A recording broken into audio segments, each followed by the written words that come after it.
It's too bright. Well, is that also too bright?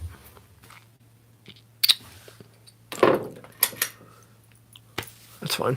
Alright, that's fine. Well, hi. Hello. I'm doing the final mock draft of 2024 for my channel here. Like I said, I will be making a second channel for NFL content this season, but we're doing this here. It's a little late for me to do draft-related stuff, so I'm punting that to next year.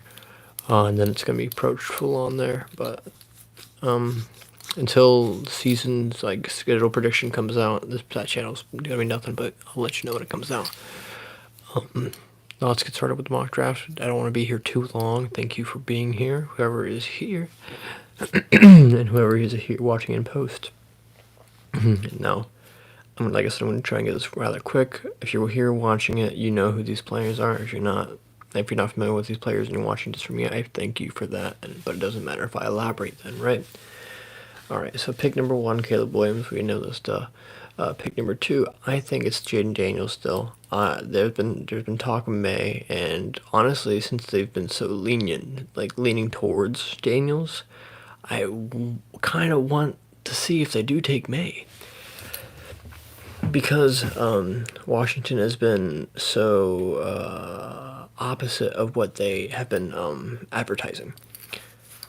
They said they were going to have a quiet off-season, quiet free agency? Yeah, quiet free agency, and then they went out and signed the most free agents. And they still have the most money, of course, but like, they signed a bunch of people. I could see them saying they're going one way and then pivoting and going the opposite way.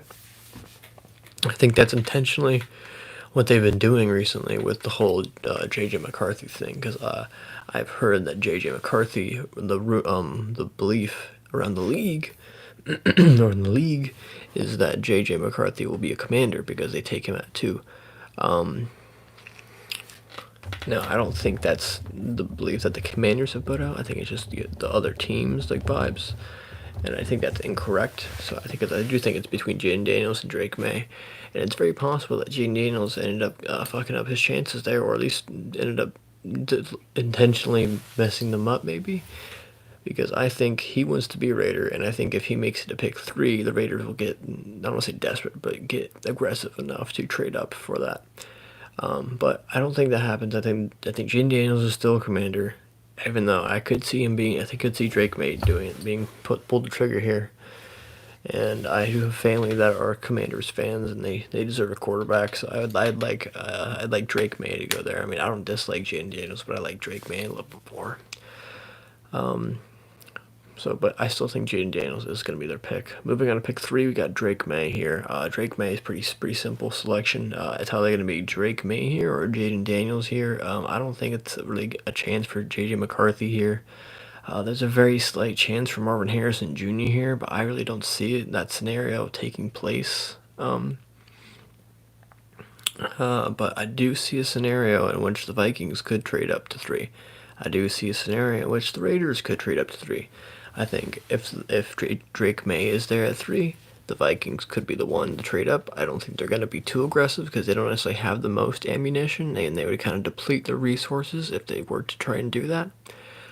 But then the Raiders are kind of fresh with the resources. They get a little more aggressive and not be the most screwed. But I think the Raiders would trade up if Jaden Daniels is there, and I think the Vikings are the Drake May team, but I don't think that the Vikings have enough ammunition to go all the way up there, so I think the Patriots are taking Drake May at pick 3. Moving on to pick 4 is Marvin Harrison Jr. at pick 4. Now, it's been publicized. The Cardinals are taking Marvin Harrison Jr. at 4 unless they trade out, which is kind of like, duh, obvious. We all knew that. You have a need a receiver. He's the number 1 player on the board. That's not a quarterback. The things line up, right? Obviously, Marvin Harrison Jr. is the pick here. I don't think the Vikings are going to trade up to 4 to take McCarthy. I feel like the price to trade up from 11 to 4 is so much more expensive than it is to trade up from 11 to 5, mostly because of the player that you'd be taking from the Cardinals. Because if the Cardinals get off this pick, then they're losing Marvin Harrison Jr. They're not necessarily losing out on all the top flight receivers, but they're losing out on their number one player. Now, if they don't trade back, they get their number one player on their board. Pick 4, you have to outcompete that. So I don't think they're going to be able to outcompete that. So that's why I think pick 5 ends up being the J.J. McCarthy spot. Whether that's the Raiders, whether that's the Vikings, whether that's the Giants, or hey, whether that's the Patriots after a trade back from the Vikings. I could see a scenario where the Vikings trade up to 3, take Drake May, and then the Patriots trade up to 5 and take J.J. McCarthy. I could absolutely see that happening. Moving on to pick 6. Let's talk more about pick 5. I think pick 5 is the JJ range. It's not guaranteed, but I think teams. I think the Vikings, in this exact instance scenario, are going to have to be uber aggressive because they lost out on Drake May / Jaden Daniels, right? They missed out on one of the top 3 guys. Well, they got quarterbacks 4, 5, 6, right? Do they really think that quarterbacks 4, 5, 6 are equal, or do they think maybe quarterback 4 is closer to that tier? Now, some of those teams like the Raiders, the Broncos, they're not necessarily in the have to be aggressive kind of spot, or even the Giants. But the Vikings have the number 1 receiver in the league, and he has since said he's not resuming contract talks until after the draft. So he obviously is saying, I need to see who y'all draft to throw me the ball before I agree to sign any sort of contract first, which very smart on his end. So I think they're going to have to get aggressive to try and not necessarily impress him, but to appease him. And I think J.J. McCarthy is going to be the route to do that. Because it's cheap enough that they can afford it and not be drowning in essentially draft debt, like the Browns are right now.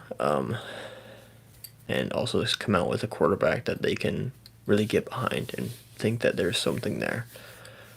Because I personally think J.J. McCarthy is entirely dependent on the surrounding cast he gets. I think if he's got a good team, he can play like a standard Matt Ryan, not a high tier Matt Ryan, but a standard play Matt Ryan. If he is bad, if he has a bad supporting cast or even like a mediocre supporting cast, I don't see him coming close to Matt. Like I said, this end product as ideally Matt, not even close to like the tier of it, but like a genre of Matt. I hope that makes sense. That's enough of pick 5. Moving on to pick 6, we got Malik Neighbors.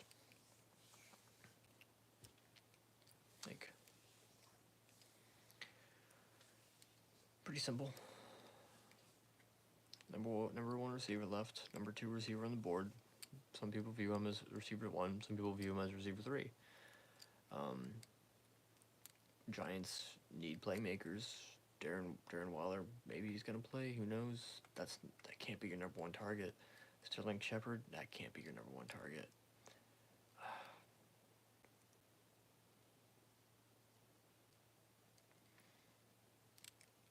Roma Denzi's fine here, but I think that they'd prefer Neighbors because I don't know, just a little more of an athletic profile. Even though I still like Odunze more, I personally, but I think Neighbors is the pick here. Moving on to pick 7. Well, the Giants could trade back also at pick 6, but I don't really see anybody needing to pull the trigger. Yeah, they do need a quarterback, but like that. Well, I don't think. Well, see, like I said, if JJ is at pick 6, I do think that they take JJ.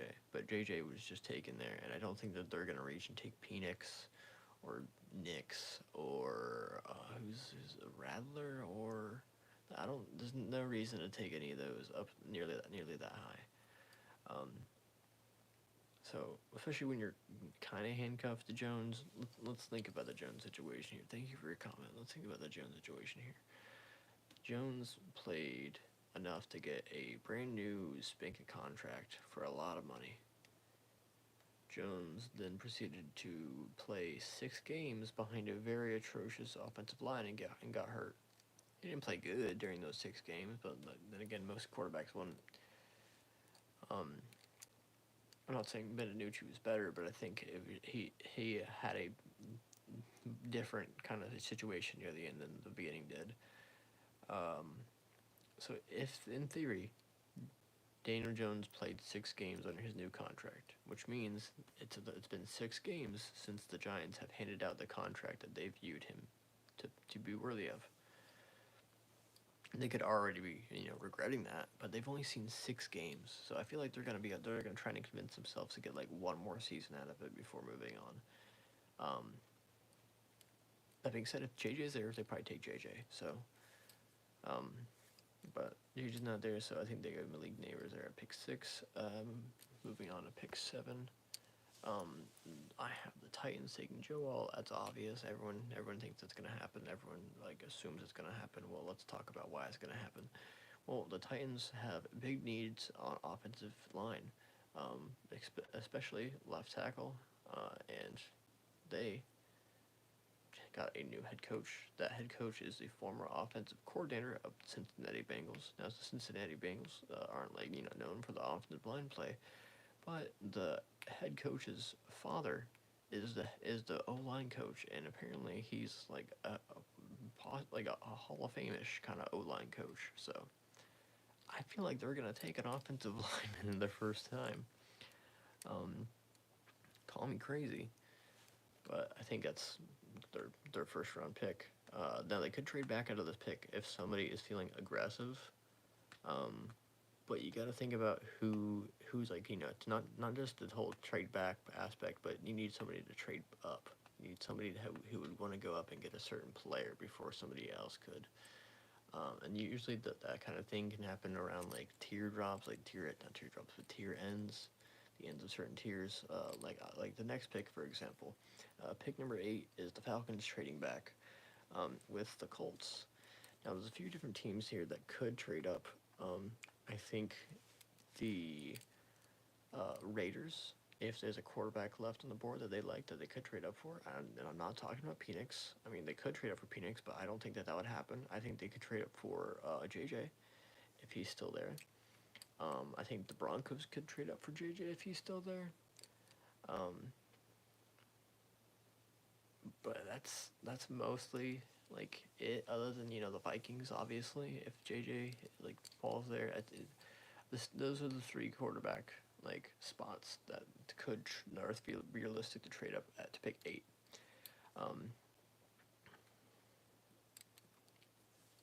But since JJ is gone at pick 5, we don't have any more quarterbacks that are, in my opinion, worth the first round pick.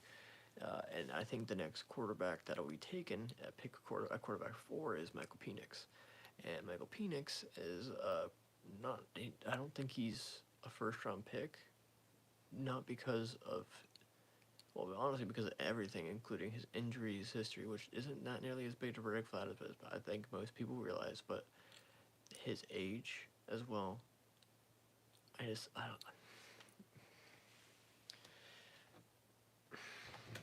don't think he's a first round pick. I could be very much wrong. He could go pick 13. But I don't think he's a quarterback that a team would trade up for unless it's trading up in the back half of the first round. I could see the Vikings taking him pick 23 if they can't get a good enough deal to trade up into the top 10 for JJ. I think that they could sit at pick 23 or move up a little bit from pick 23 and take Penix there. And I could see somebody trading back up into pick 29 or something like that for Penix. But I don't think anybody would trade up to 8 for Penix. But there is somebody that will trade up to 8 for a top player that's available. And if J.J. McCarthy does get taken in the top 5, that means there is a top player available. Whether that's Malik Neighbors, whether that's Joel, or whether that's in this scenario Rome Odunze. Brock Bowers is also available, but I don't think teams are going to necessarily try to get to 8 for Brock Bowers. So Roma Dunze is still there, and there's multiple teams that I think are interested in him, including the Broncos, including the Bengals, and including the team that will do it, which is the Colts. The Colts have been rumored to be trying to trade up for Rome and be trying to trade up for Brock Bowers. In other words, getting a top target for the new quarterback that worked out last year, or seemed to be working out last year, to say. So I think Roma Dunze is the pick there for the Colts at 8. Moving on to pick 9, we got the Bears trading back, as the Bears have 4 total draft picks. They have picks in the first and second round. I think they might have another like a second rounder. I might be wrong. I think that's wrong actually. No, that's definitely wrong. No, it's a first, second rounder. I think maybe a third. It's not important. They need to trade back. They need more picks. I think they're going to trade back from pick 9. To whoever the highest bidder is, as long as it doesn't put them super far down, because I do think there will be teams that are trying to trade up. Like, I don't think the Ravens will be, and I don't necessarily think the Bills will be trying to be, but I do think that there will be teams poking around at the idea of it. Like maybe the Jags, for instance, but the Colts as well. But I do think the Bengals might be their most like distant trade back partner, that unless they get like a whole caboodle for the draft pick there, I do think that the most likely trade up partner would be the Bengals trading up for Brock Bowers. Now in the scenario they do not trade up for Brock Bowers, I think the Bears would take, like I said, the highest offer, but if let's scenario that they don't get an offer at all, I do think that they would go with a top tackle like Fashanu, but I could see them going with Verse, like early. And I could see him, honestly, more likely than Verse, I could see him going Byron Murphy. I'm like, if they have to stand put at 9, if they do not move off 9, I would bet money on them to go Byron Murphy at 9. But I do think the Bengals are going to be aggressive, as they do have the ammunition. Not a ton of ammunition, but they do have the ammunition to move up to 8. Sorry, to move up to 9 and take Bowers. So I do think Brock Bowers is a Cincinnati Bengal. And then moving on to pick 10, this is, if, like I said, if Brock Bowers doesn't get taken at pick 9, Brock Bowers, I think, is taken at pick 10. But since Brock Bowers was taken already, the Jets stand pat. The Jets could be a trade back team as well, but I don't think anybody's necessarily trying to trade up to this spot. Because a lot of teams, I think, are looking at tackles, and I think a lot of teams don't separate the top like guys as much. They do have like a tier and a tier end, but they I think are satisfied with getting any of the guys, well, most of those guys in that tier. And it won't act haphazardly as long as they get one of those. But the Jets are taking the number 2 tackle off the board after Joe Alt, and that's going to be Fashanu for me. They can either go tackle and fill up their offensive line.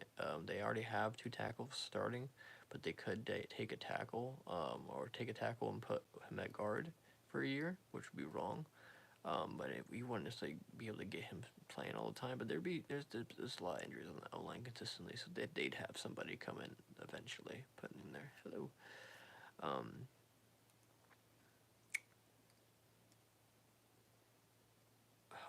They could also, that's very nice.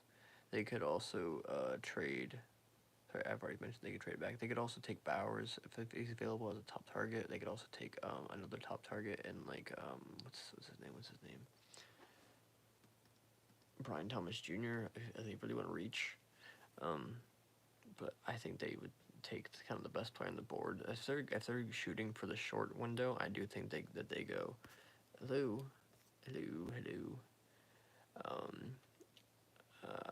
But this is not the best ASMR video for you.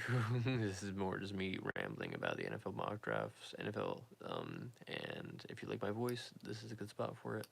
But if you like my triggers, go watch my videos. Those are much better for that than this is. Yeah, thank you. Moving, but like I said, I think that if they're aggressive for the short-term window that they have, which I think that they are, they will take Bowers. But if they are thinking more about the long-term window, which I don't think they are, because they might lose their jobs. Appreciate it. I do think they would go tackle outside of target. Moving on to pick 11, we have the Chargers after a trade back with the Vikings. I think they're taking a right tackle. And I think that since they're not necessarily looking for a tackle, that they're looking for a right tackle in particular, not just, like I said, not like any tackle, but just a right tackle. I think they can shoot for things that are a bit different.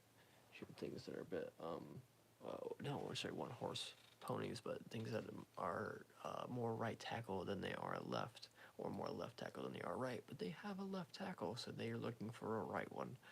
And I think the right one for being a right tackle would be J.C. Latham.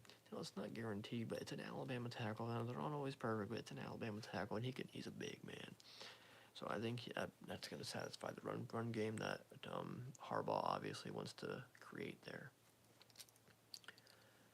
Moving on to pick 12, we have the Denver Broncos. Also, I should mention all of these picks are lined up with the Vegas odds for the most part. The only ones that are not lined up with the Vegas odds, per se, are the trade ups outside of the number 5. Number 5 is now favored to be there. He's not been on this train for a hot minute, so they're just catching up. But the Colts isn't necessarily favored. The Bengals isn't favored at all per se. It's not at all, but not very much. The Chargers are definitely favored to take a tackle first. The Jets are favored to take an offensive lineman, but they're also favored to take tight end more, like right there with it. So it's up in the air. The Broncos, but like I think they're gonna take Dallas Turner, and they're gonna take the best defensive player on the board in their eyes, which is probably gonna be Turner. He fits the mold of a Von Miller. And I did not end the live. I hope it's still going. That's not good. I'm gonna do this.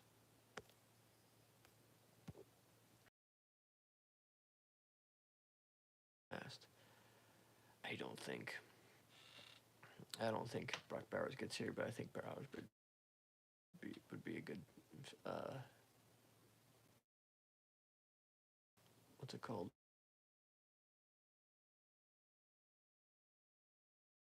Line up with them. But I think Dallas Turner is their pick. Got Saints taking Troy Fuatano. Apparently, that's the most position that the Saints will take a tackle. I was not as privy to how bad the Saints.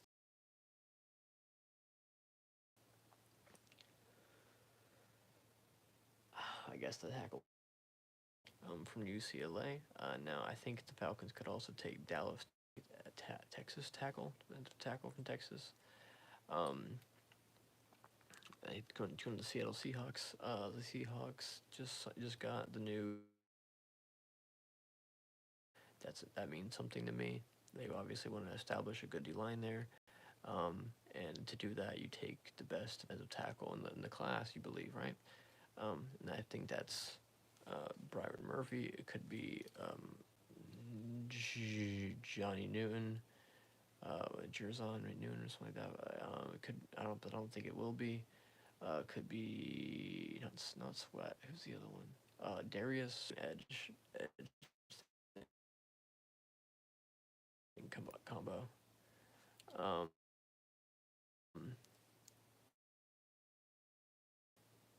I'm gonna end this whenever I get done announcing all the picks, and I'm halfway through that now. So, but I'm speeding up because there's less to talk about outside the top 10. Thank you for your question. First, second, the Bears are taking Jared. They need edge. They need to tackle. I feel like they would try to take Murphy, but I think Murphy was already gone here. They'd be almost enthused to get it.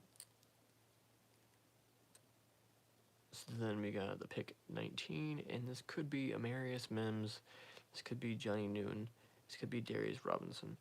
Um, this pick's hard. This pick's very hard in my opinion.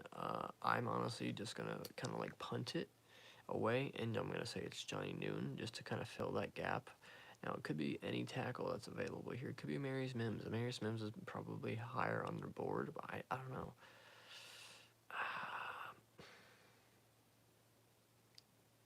The more I'm thinking about it, the more I think they would go tackle. But I'm gonna stick with my guns.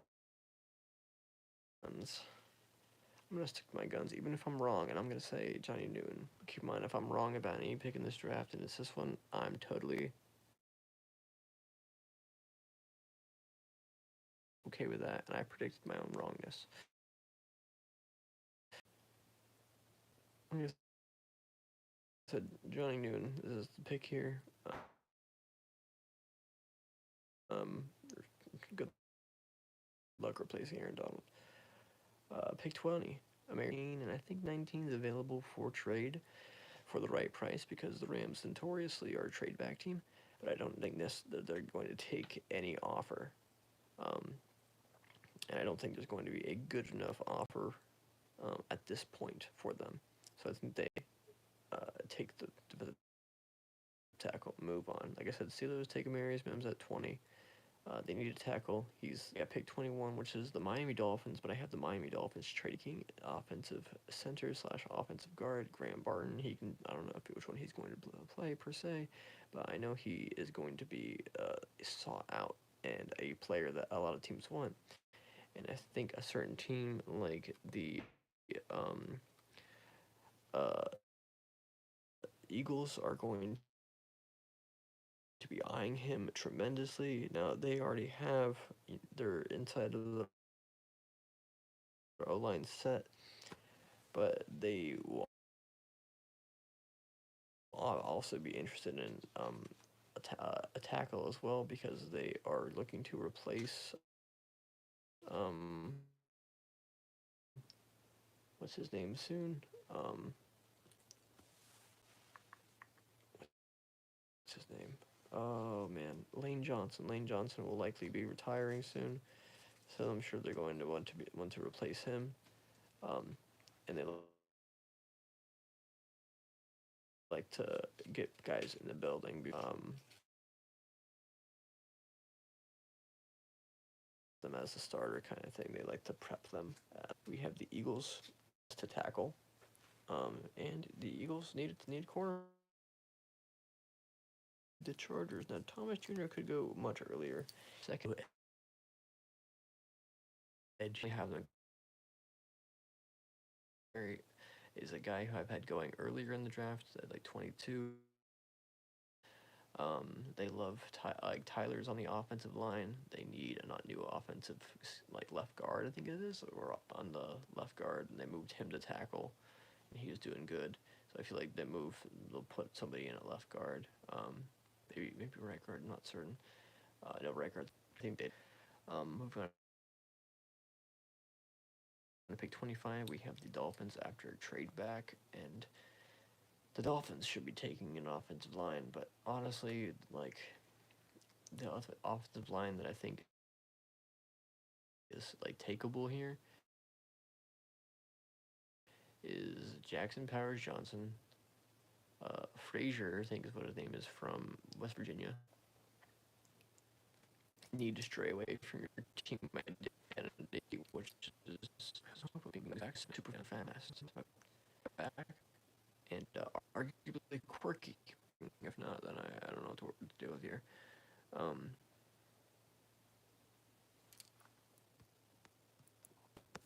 try this.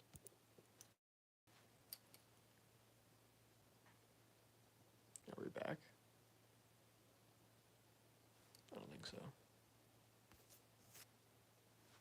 Yeah, I don't think we're back. Are we back? Are we back? I think we're back. I think it glitched the hell out, but I think we're back. Let's finish this shit, right? All right. I think they're gonna take Cooper DeJean, super fast white corner safety hybrid from, like, if it was Iowa, it'd be crazy. It lines up with their team identity. We're going to pick 26. We have the Buccaneers. I think they're going to take an edge here. Now, they could go Darius Robinson, but I think they're going to go Chop Robinson. But Darius Robinson makes sense for them. Honestly, okay, I'm going to explain this. So I think Chop Robinson is like more likely to be, is like more of that splash edge defender, but I think Darius Robinson is more likely to go in the first. And why do I think he's more likely to go in the first? It's because he was invited to the damn fucking like draft event. Unless he's willingly being the guy who doesn't get taken to the second. I don't know. I think he gets taken, but it's Chop Robinson, Darius Robinson, and you can pick the order you want for 26, 27. I had Chop Robinson then Darius, but now I'm looking at it and I think it's the opposite. So that kind of just says it's whatever one you're feeling at that time. So it's going to be one of them. Moving on to pick 28, we've got Adonai Mitchell, top receiver available, top like body available at the receiver position. Maybe Leggett is another one that's available there that's worth considering, but Adonai Mitchell has a very high ceiling, and also not necessarily the highest likelihood to make that ceiling or to reach it, I should say, but he has a very high ceiling. Moving on to pick 29, I have the Lions trading back with the Commanders, and I have the Commanders taking Kinsley Suamataia.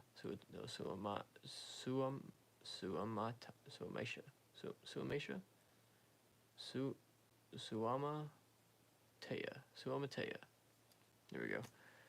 Kingsley Suamataia. Tackle from BYU, and then the reason I had them trading up to 29 is to get ahead of pick 30, who would be Jordan Morgan going to the Baltimore Ravens, the Arizona offensive tackle. Now I have pick 31 is going to be Nate Wiggins. It's not going to be Nate Wiggins or Kool-Aid McKinstry. I think Nate Wiggins is more highly thought of, even if he does have injury concerns. I know some people think of him as like cornerback number 1, and then I have 32, last pick of the first round, Xavier Worthy. Yeah. Number one speed guy in the league almost immediately. The Chiefs love these like gadget guys, and Worthy's like a super like twerked up gadget guy. Thank you, appreciate that. I'm finishing up this live now, actually, because I've got all the mocks done. I'm going to go through it one more time. But like I said, I'm finishing this up because I actually have to record 2 more videos tonight. So, yep. Alright, pick number 1. I mean, I'm going to be right about some of these things. If I'm right about anything, it's, yeah, some things. So pick number 1, I have Caleb Williams, obviously. Pick number 2, I have Jaden Daniels. Pick number 3, I have Drake May to the Patriots. Pick number 4, I have Marvin Harrison Jr. to the Cardinals. Pick number 5, I have J.J. McCarthy to the Vikings after a trade-up. Pick number 6, I have Malik Neighbors to the Giants. Pick number 7, I have Joe Alt to the Titans. Pick number 8, I have Roma Dunze to the Colts with a trade-up with the Falcons. I have Brock Bowers to the Bengals after a trade-up with the Bears. I have Alomoyiwa.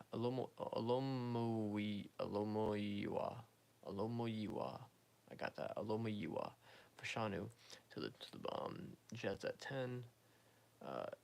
J.C. Latham to the Chargers at 11. Dallas Turner to the Broncos at 12. The Raiders taking Talise Fuaga at 13. Troy Fuatano to the Saints at 14. Latu to the Falcons at 15. Byron Murphy to the Seahawks at 16. Quinyon Mitchell to the Jaguars at 17. Jared Verse to the Bears at 18. Johnny Newton to the Rams at 19. Amarius Mims to the Steelers at 20. Graham Barton to the Packers at 21 after a trade-up with the Dolphins. Terrion Arnold to the Eagles. Brian Thomas Jr. to the Chargers after a trade back with the Vikings. Tyler Guyton to the Cowboys. Cooper DeJean to the Dolphins after a trade back. Chop Robinson to the Bucks. Darius Robinson to the Cardinals, Adonai Mitchell to the Bills, Kingsley Suamataya to the Commanders, Jordan Morgan to the Ravens, Nate Wiggins to the 49ers, and Xavier Worthy to the Chiefs. That is my predictions.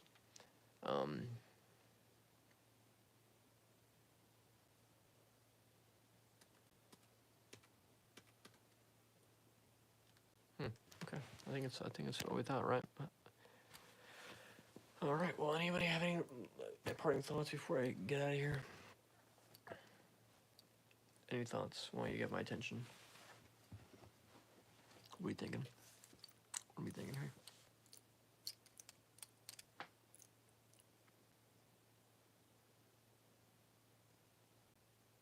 Brilliant. All right. Well, good night.